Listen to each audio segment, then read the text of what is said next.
Okay, so welcome to the Node.js Diagnostic Working Group meeting, 9th December 2020. To start with other announcements.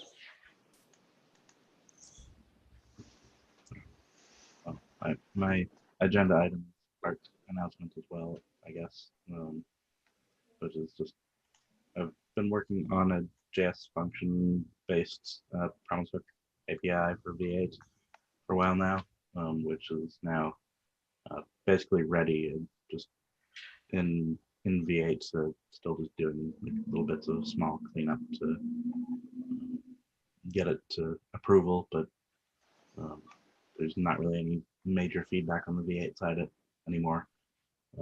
So I opened a PR now to Node, making use of this new API, which basically the idea is that the existing Promise hooks is a C++ API, which basically all of the Promise lifecycle events, there's like an init when a promise is created, before and after, around like whenever it calls the like a then handler, and resolve whenever resolve or reject is called. Um, it has all these lifecycle events, and all of these events are actually triggered uh, within bytecode, and like it's all in the generated code. And with the existing C++ Promise Hook API, um, when you set a promise hook, it basically de-optimizes like most of promises and changes to another path that it has to like jump out of, um, like the like microtask queue, for example, like is um, like one big linear sequence of like all of the tasks. It just generates all of that as like one code block and just like runs it in sequence. Um, and so like it can optimize that quite well, but with the C++ promise hook in there, it kind of destroys that. Um, like before and after every single one of these um, individual tasks within the sequence, it has to escape back to C++, do a bunch of like dispatching stuff to send it to the callback, which is the C++ callback. And then in Node, we don't actually really do much of anything with it on the C++ level. We just dispatch it back to JavaScript, which makes it being in C++ kind of pointless, and just quite expensive. So I made a new API, which instead of going through C++, it just you just give it a like actual JavaScript function, and it'll just call that directly.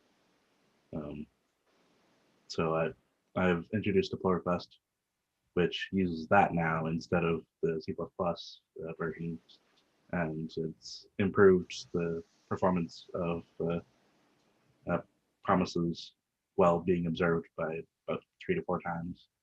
So it's quite a bit faster. There's still more I can do to improve the performance, but it's making quite a difference so far. Yeah, the numbers look great. In terms of the API, is it a new implementation of existing API, or does it change what the existing code would need to do too? So like from like external user perspective, like this is just feeding into async hooks, so nothing changes there. For async hooks itself, it makes some small changes. There's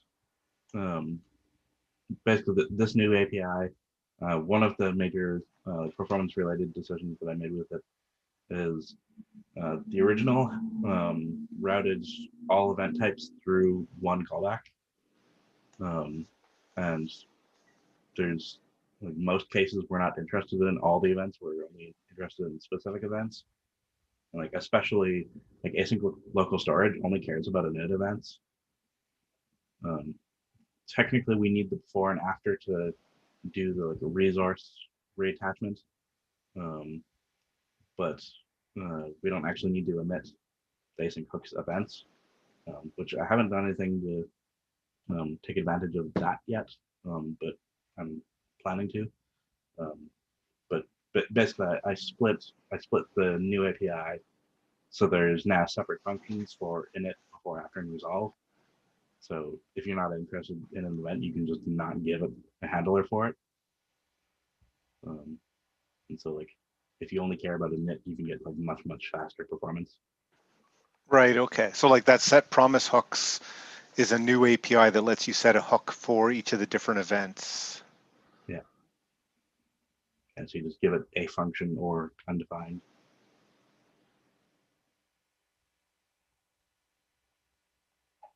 Okay. So only code which like only async hooks code that was specifically looking like hooking promises would need to change. And the only thing is that they're going to have to provide more entry points potentially, like, but they could all be the same one if you wanted to do the what you had before, right?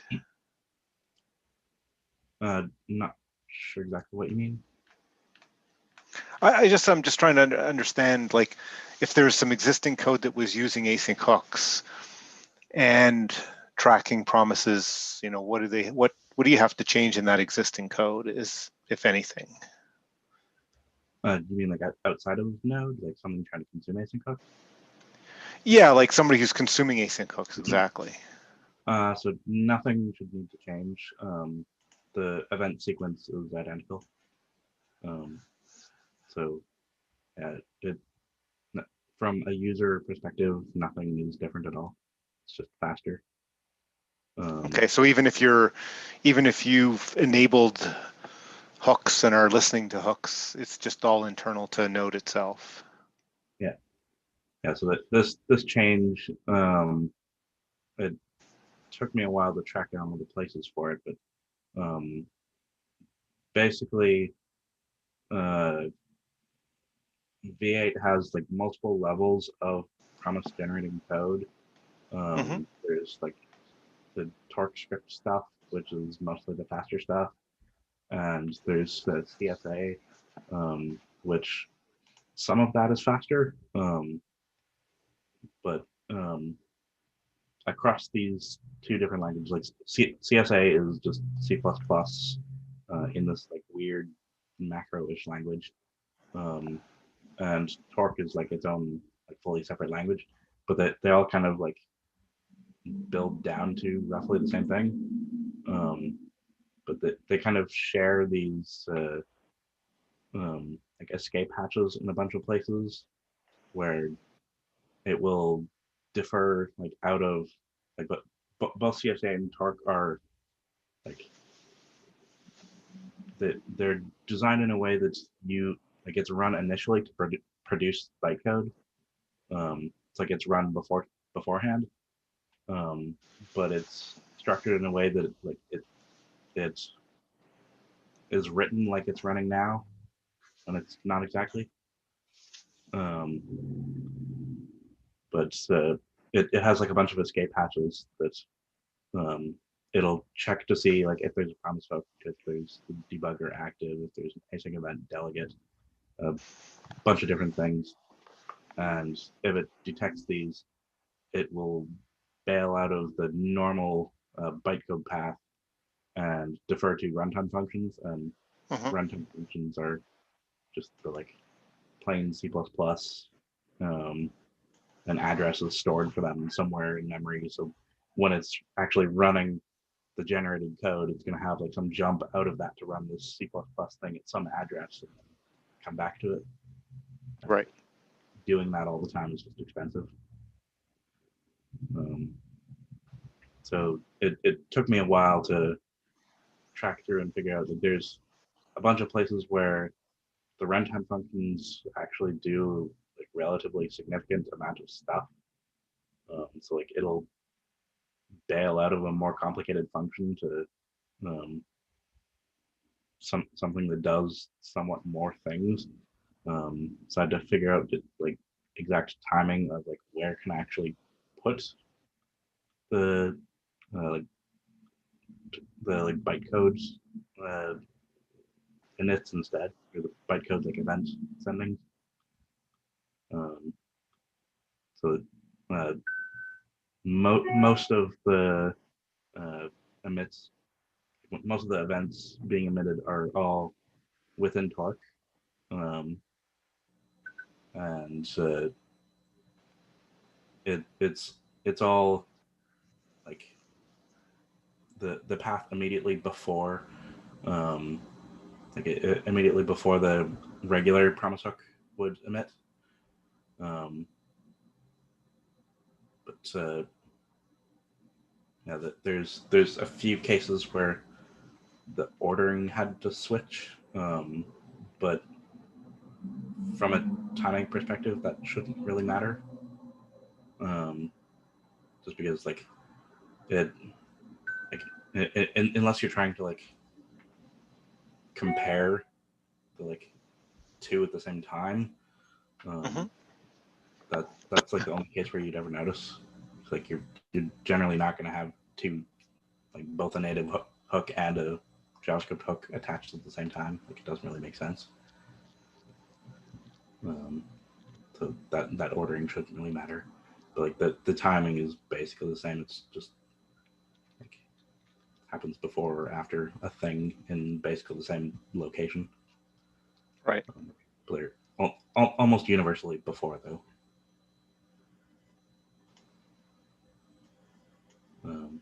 Okay, and the enabled versus enabled with init only. So enabled with init only. Yeah, actually, what's the enabled is but with no hooks? So I believe in the test, the enabled has like the resolve, because if you don't have any hooks, it doesn't do anything. Right. Okay. Okay, so it's like it's one of the. I was just curious because it seems to be higher with init only. Yeah. The let's see, where is it? Enabled has promise resolve.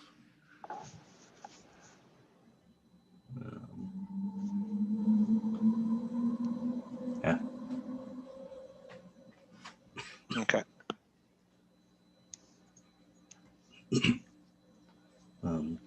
Yeah. So the enabled with init only.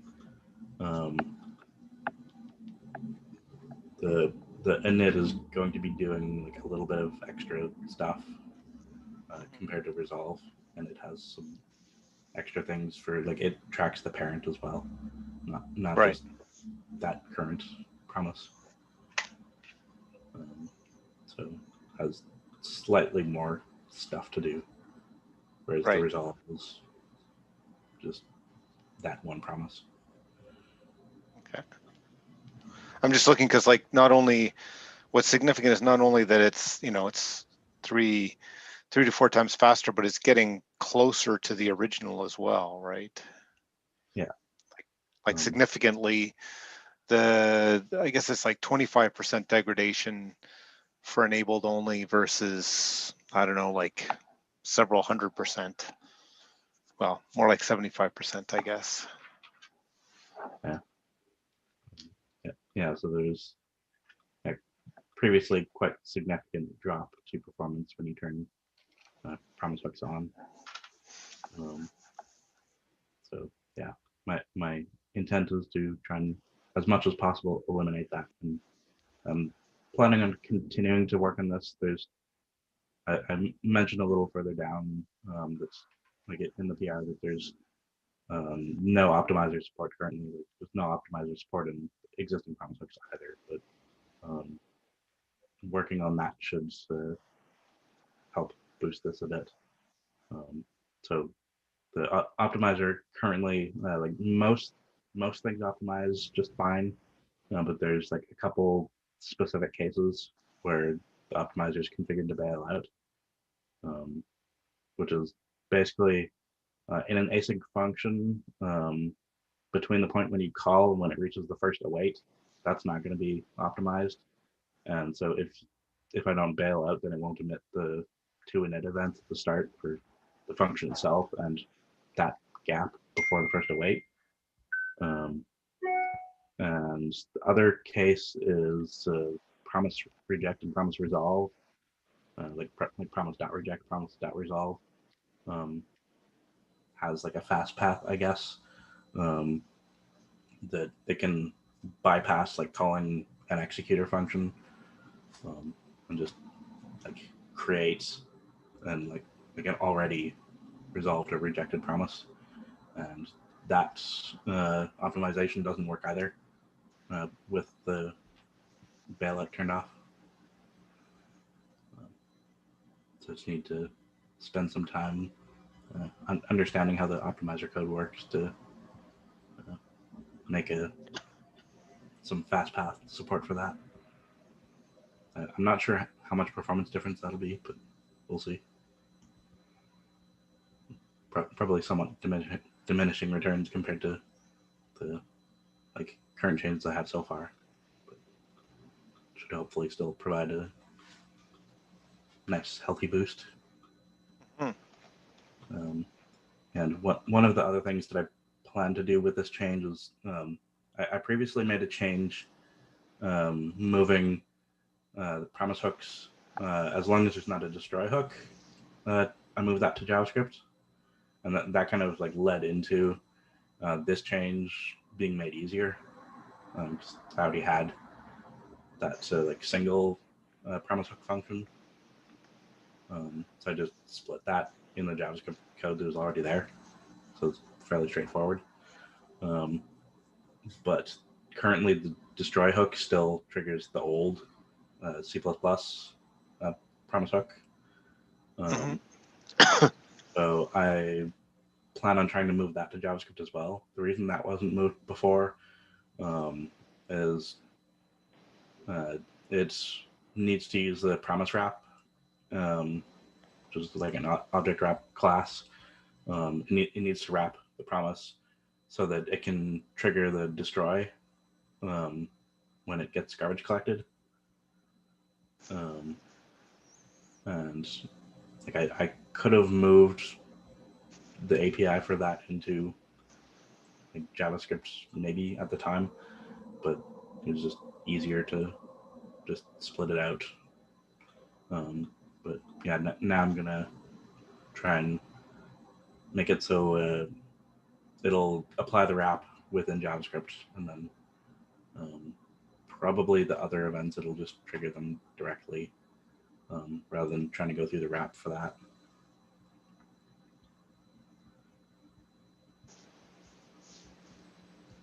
So yeah, if I can move that to the JavaScript side, then hopefully that should provide a performance boost even with the destroy hook. Because like if you look at the numbers right now, like my before and after numbers in the PR show like huge boost to like enabled and enabled with init only, but enabled with destroy is still like super slow because I haven't changed anything there. Okay. And so like there's some cases where you might want to destroy, like if you're trying to do like resource tracking. So I would like to make that faster too.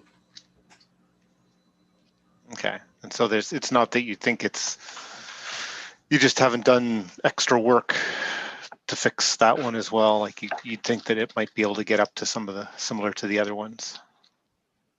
Yeah, I don't think it'll quite get to the same level, but it should at least improve somewhat significantly. Just because like it's doing the GC tracking to trigger the destroy, and like we can only make it so much faster with all that GC tracking still in there. Right. Yeah. Okay. And I guess most of this is like looking at the PR, it's like 80 or 90% is V8 changes versus like it's not a huge change in the node code once you get that landed. Yeah. So yeah, the changes I have in the PR right now are pretty much exactly what's planned to land in V8. It hasn't landed yet just because they have like some just really small feedback things.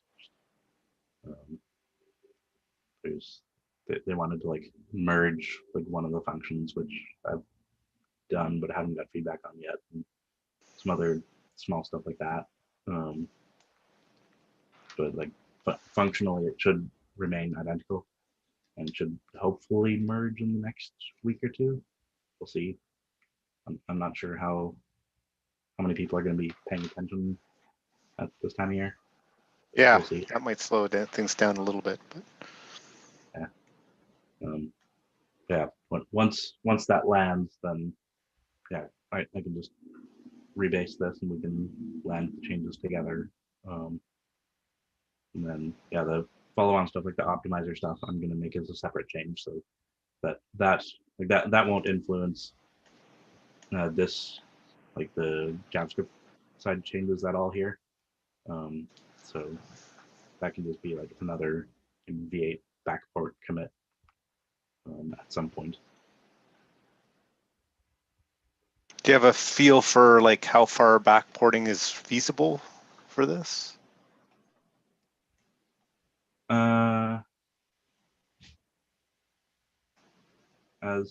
As far as I know, it should be fairly straightforward to backport this.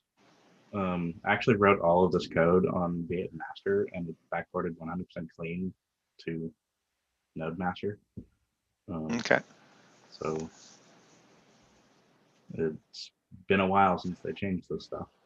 Right. I was just curious, like, could it go back to say 14 or 12 or something like that? But yeah, I would assume probably. I think I know there's like a small difference, at least in the microtask CSA code, but that's like relatively trivial to deal with. We dealt with that already once when I did the Venables fix before. That got backported and just needed like some really minor changes. But that was backporting to 13, I think, at the time or something. okay.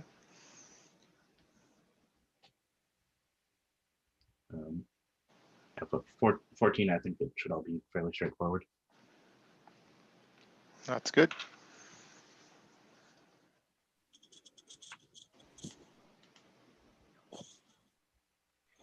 Okay.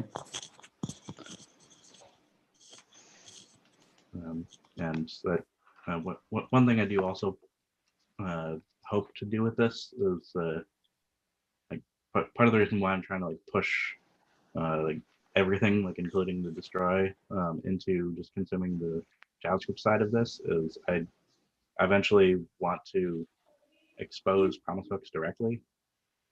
It's like user line code could, rather than like going for async hooks, like they might only care about promises sometimes. So it might be nice to expose Promisebook API directly at some point. And then async hooks would just be another consumer of that. Right.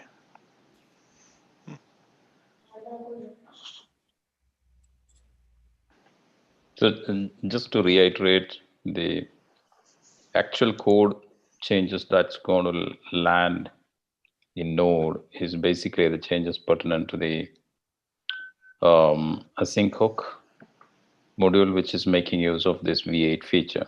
But the 90% of the code is actually going to land in the V8.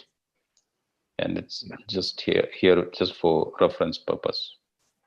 Am I right in that? Okay. We likely will need a backport PR though, right, to float for older versions. Yeah. Like, yeah, the V8 changes will need to float a PR for that. Yeah. And that will likely come from the master branch itself once the V8 changes are cherry picked into the master.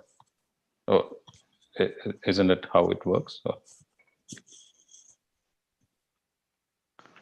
Well, I'm guessing like for master, we'll upgrade V8 at some point, and at that point you won't need to float something. But for like 15 or 14, we would need to float a patch. Okay. As I'm not exactly sure what our process is for V8 backporting stuff. So yeah, I've just included all the V8 changes in this PR. It may be that we want to land the V8 changes separately, and then I would just like rebase this on that, and so, like none of the V8 stuff would actually appear in this PR. Yeah, I Quite a bit think simpler. at least as a separate commit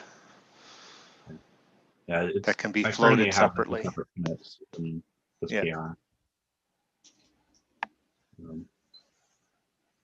Yeah. If But you, like typically it needs to land upstream, like it needs to land in V8. Once it's landed there, then we can like cherry pick the patch across would be the typical way it would work. yeah. If you just look at like the second commit, which is like only the node side changes, like it's quite simple. Just it adds like one function to async wrap, exposing the set Promisebooks function, and then just some small restructuring in the internal async hooks JavaScript file. Mm-hmm.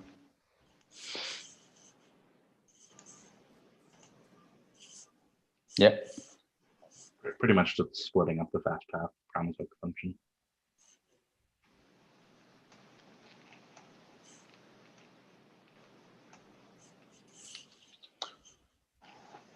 All right. Anything else on this? No, I think that's it.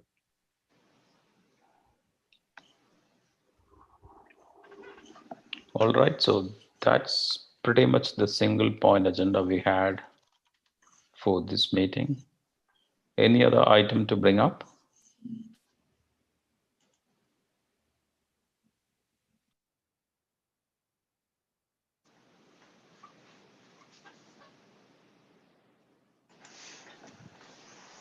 If not, that should be our agenda for today. So I guess next meeting is going to be on 23rd of December, which is highly unlikely to be happening due to the vacation. Yeah, I highly doubt anyone will be there for that. Yeah. So that essentially means we are Yeah. going to meet in the new year. Yeah. So thanks for joining today, and talk to you later. Yeah. Talk to you later. Bye.